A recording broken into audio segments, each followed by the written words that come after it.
Hey guys, welcome to my studio. Normally I do my videos at the kiln, but the kiln's in my garage and it's kind of dark and I only had 5 pieces in the kiln this time. So I figured I would just unload it and I would share those pieces with you here in the studio instead. I only fired with 5 pieces in because my sister's friend is in town and she's leaving tomorrow and she had asked me to make her a garlic saber. So I wanted to make sure it was done before she had to leave. I had a bit of an issue. I hurt my finger a couple weeks ago and I couldn't throw for like 2 weeks. So I was definitely under the gun trying to get these done in time for her. But they were successful. I made 2 just so she could have a choice. But she left the glazing and everything up to me. So it was fun. It was a good experiment. I had never done a thrown lidded jar before. So that was a first for me. I'm very happy to say they both turned out just the way I wanted them to. So her and her family are very outdoorsy, so I did one of them with some underglaze transfers, as I love to do. This one has some mountains and a camping scene and the desert at night. So hopefully if she's after this sort of, underglaze transfer look like I'm known for doing, then she'll like this one. The glazes on this are from Amico. I did cobalt over, with seaweed over it. Being very careful not to go where the lid was resting because I don't want it to stick. And then the inside is just zinc-free clear, which is the same thing I use over the transfers. So yeah, all in all, it came out exactly how I wanted. I'm very happy with that. And then the lid just sits right in the top. So hopefully she likes it. But like I said, I did make 2 just in case she didn't want the underglaze transfers on there because that's not for everybody. So this one is just glaze. These glazes are both from Mako. This is Norse Blue with muddy waters over the top. So I have done this combination before. I love it. I think it's really pretty. And then the lid has the same. Inside again is just zinc-free clear from Amico. And then this lid is a little different. It sets on top with a bit of a bevel so it doesn't slide off instead of being inset. So yeah, hopefully she likes one of these. She's going to be stopping by in like half an hour with my sister. So I hope that she likes them. I hope that she is happy with what I made for her.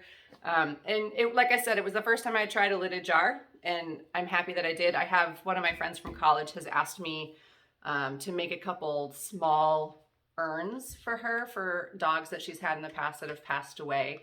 And I had been putting off trying them because I didn't want to mess it up and I wanted to experiment with lidded jars before I made the urns for her. So now that I've done it, I'll throw a few more things like this and then I'll get to work on your urns soon, Lynn. I have not forgotten about you, I promise.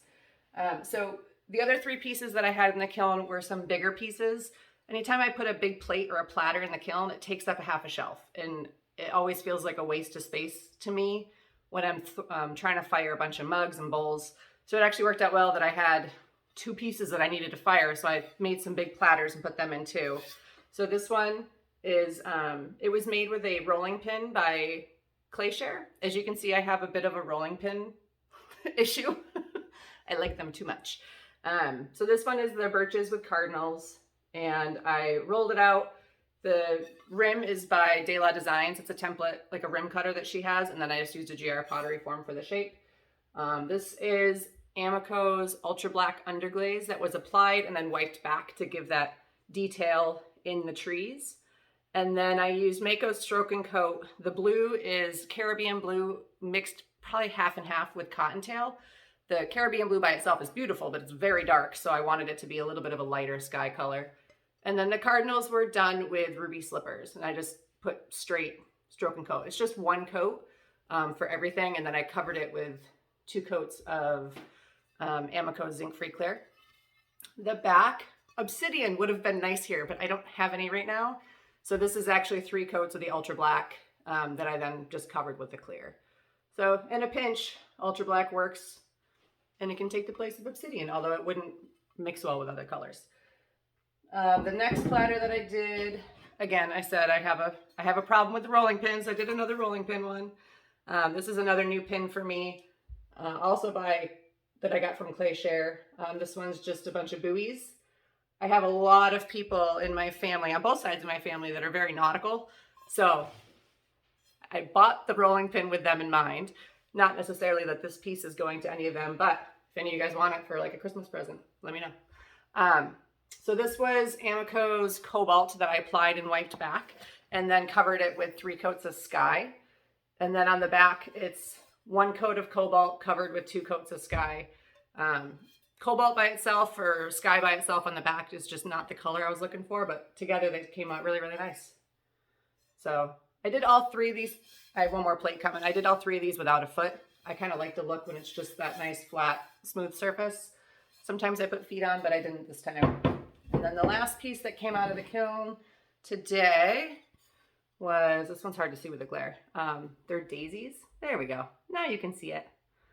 So it's a daisy pin pattern.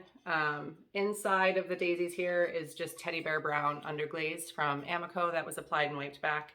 And then the top glaze is 3 coats of marigold, also from Amoco. So all in all, those pieces came out really nice. I was happy with them. I was happy that I didn't feel like I was wasting space in my kiln by firing a bunch of plates in there. But I hope you guys enjoyed. I wanted to share with you what came out, even though it wasn't a very big kiln. Hopefully I'll do another one soon.